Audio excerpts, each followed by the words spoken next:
La Voz con César Vidal, desde el exilio.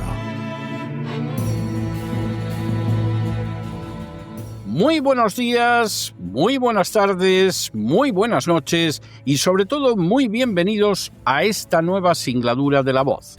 Soy César Vidal, hoy es el viernes 28 de noviembre de 2025 y me dirijo a los hispanoparlantes de ambos hemisferios, a los situados a uno y otro lado del Atlántico y del Pacífico, y como siempre lo hago desde el exilio.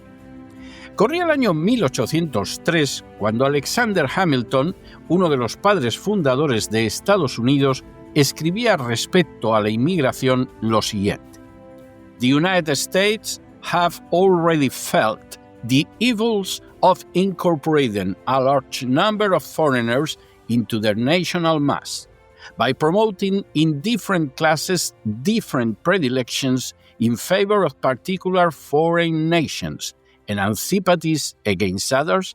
It has served very much to divide the community and to distract our councils. It has been often likely to compromise the interests of our own country in favor of another. Lo que podría traducirse como: los Estados Unidos ya han sentido los males de incorporar un número amplio de extranjeros en su masa nacional, promover en diferentes clases diferentes predilecciones en favor de naciones extranjeras concretas y antipatías contra otras, ha contribuido muchísimo a dividir la comunidad y a distraer nuestros consejos. A menudo ha abierto la posibilidad de comprometer los intereses de nuestro propio país en favor de otro. Las palabras de Hamilton resultaban especialmente extraordinarias porque señalaban los males de la inmigración en el seno de una nación que estaría llamada a estar formada en buena medida por inmigrantes, y en la que ya se podían contemplar de manera temprana algunos de los peores inconvenientes de ese fenómeno masivo. En muchos casos, los inmigrantes no buscaban favorecer los intereses de Estados Unidos, sino los de sus naciones de origen. Esas preferencias nacionales creaban divisiones en el seno de la comunidad y, finalmente, el bienestar de Estados Unidos como nación de acogida quedaba comprometido. El pensamiento de Alexander Hamilton distaba mucho de ser aislado entre los padres fundadores. Jefferson también señaló el inmenso peligro que significaba que gente no amoldada a la visión democrática llegara a Estados Unidos de manera masiva, y así desaconsejó vivamente la inmigración de franceses y españoles, dado que procedían de monarquías absolutas y profesaban una fe como la católica que perseguía la libertad religiosa y recurría a la violencia inquisitorial desde hacía siglos. Por su parte, el presidente Washington subrayaba que la inmigración solo tenía sentido en el caso de que el inmigrante pudiera aportar un valor muy especial a la comunidad nacional vinculado a su talento o a sus habilidades especiales. Cualquier otra política de inmigración masiva solo podía resultar perjudicial para la nación. En las últimas horas hemos tenido nuevas noticias sobre el cambio extraordinario que está experimentando el censo electoral en España. Sin ánimo de ser exhaustivos, los hechos son los siguientes. Primero, España se enfrenta actualmente con el mayor cambio electoral en décadas. Segundo, la causa es que hay 2,4 millones de solicitudes de nacionalidad presentadas bajo la denominada Ley de Nietos. Tercero, si estas solicitudes son atendidas de manera afirmativa, el número de votantes residentes en el extranjero se duplicará, lo que implicaría la transformación total de la estructura electoral de España. Cuarto, la norma que da cobertura a esa situación se encuentra incluida en la denominada Ley de Memoria Democrática promovida por el gobierno de Pedro Sánchez. Quinto, la norma tiene un impacto especial en Hispanoamérica, donde hay millones de personas que supuestamente contarían con ascendencia española. Sexto, en teoría, la norma abre la vía para que obtengan la nacionalidad española hijos o nietos de exiliados y represaliados del franquismo.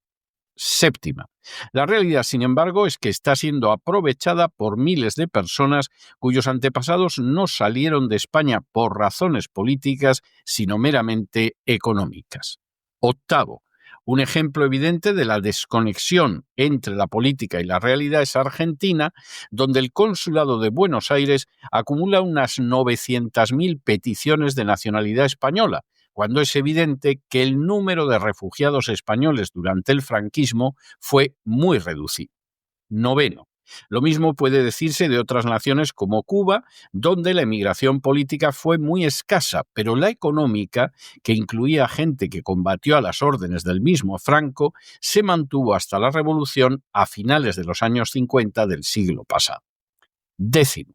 Dado que las cifras de personas que solicitan la nacionalidad española han superado holgadamente el 1,5 millones de solicitudes que se esperaban, el Ministerio de Política Territorial y Memoria Democrática ha ampliado un año el periodo para presentar la documentación. Un décimo. El número de aumento de votantes se calcula ya en un 6% del censo electoral, un porcentaje más que suficiente para otorgar la victoria a determinados candidatos. Duodécimo. La medida impulsada por Pedro Sánchez obedece a un intento innegable de variar el censo electoral que tiene sus precedentes directos en el gobierno de José Luis Rodríguez Zapatero. 13º. José Luis Rodríguez Zapatero, presidente del gobierno socialista, llevó a cabo un mecanismo similar en el año 2007 que permitió que se registraran entonces algo más de 500.000 de solicitudes. 14. El paso dado ahora por Pedro Sánchez multiplica casi por 5 aquella cifra y en apenas 2 años. 15. El cambio más poderoso en el censo electoral recaerá en el CEA, es decir, el censo electoral de los residentes ausentes. 16. En las elecciones europeas de 2024, este censo ya contaba con 2.386.250 inscritos. 17. La nueva incorporación de nacionalizados elevaría la cifra hasta los 5 millones, lo que supone un aumento de más del 100%. 18.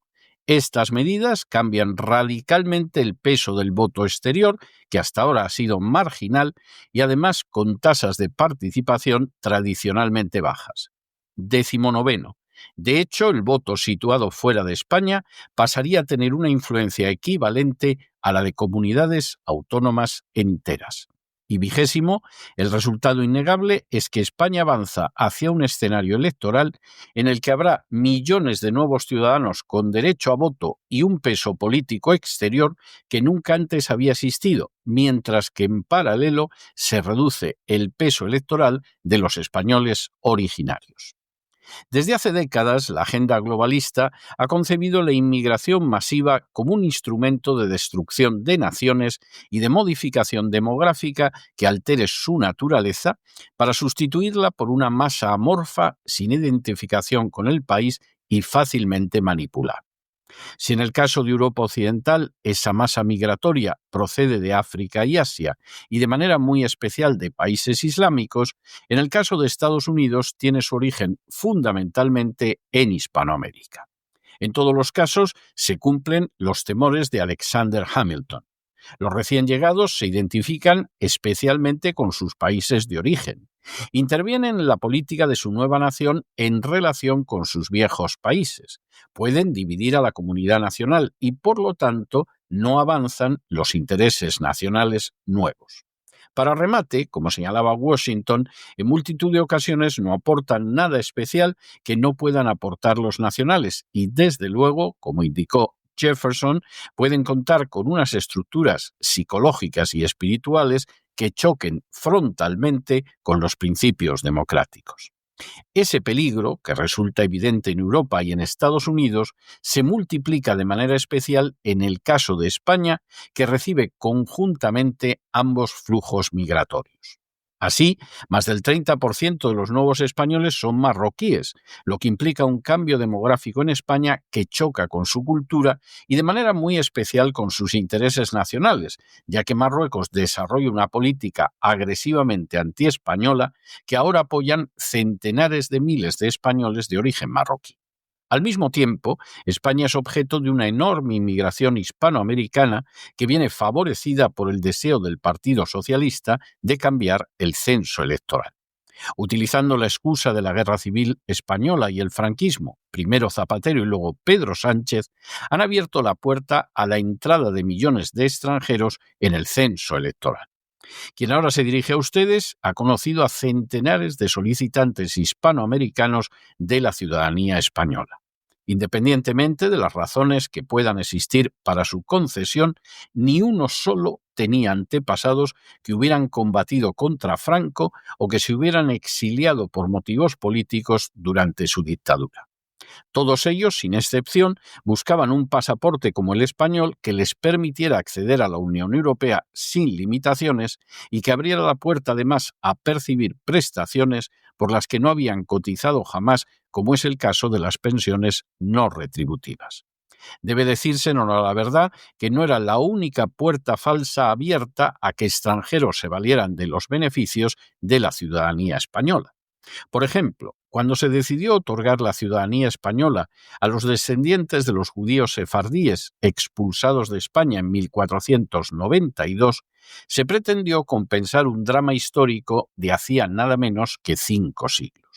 Sin embargo, muy pronto, abogados y rabinos sin escrúpulos morales estaban solicitando esa nacionalidad para judíos askenasíes que nunca estuvieron ni fueron expulsados de España, o incluso para hispanoamericanos que no eran judíos, que deseaban marcharse, por ejemplo, de un país como Venezuela y que podían pagar el certificado rabínico y los servicios legales encaminados a perpetrar un auténtico fraude de ley.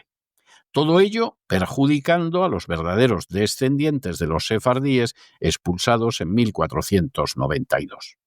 La situación actual resulta especialmente grave porque no hablamos de algunos miles de casos aislados y fraudulentos, sino de una política decidida del gobierno socialista encaminada a alterar totalmente el censo electoral.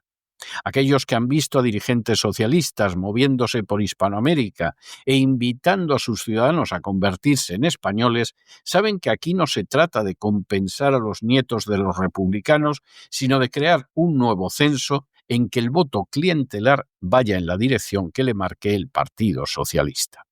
De los nuevos españoles, por denominarlos de alguna manera, se espera que voten a un partido socialista que tanto los ha ayudado a poner el pie en Europa y además con un pasaporte de la Unión Europea. Lo esperan y lo conseguirán. Mientras las encuestas realizadas en España se limitan a datos nacionales, el programa La Voz lleva años avisando de este gigantesco fraude y de su efecto potencial en todo tipo de elecciones celebradas en España.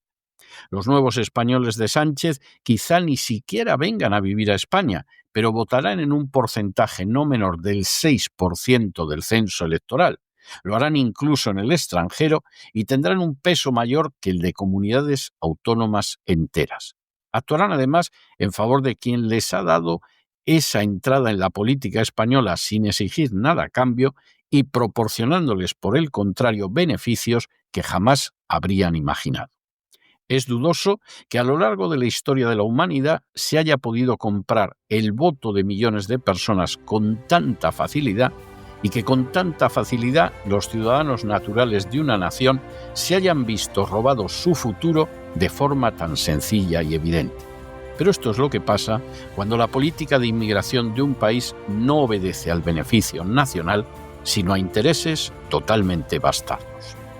Pero no se dejen llevar por el desánimo o la frustración, y es que a pesar de que los poderosos muchas veces parecen gigantes, es solo porque se les contempla de rodillas y ya va siendo hora de ponerse en pie. Mientras tanto, en el tiempo que han necesitado ustedes para escuchar este editorial, la deuda pública española ha aumentado en más de 7 millones de euros y una buena parte del agujero es para satisfacer y dar prebendas a los nuevos españoles de Sánchez. Muy buenos días, muy buenas tardes, muy buenas noches. Les ha hablado César Vidal desde el exilio. Que Dios los bendiga.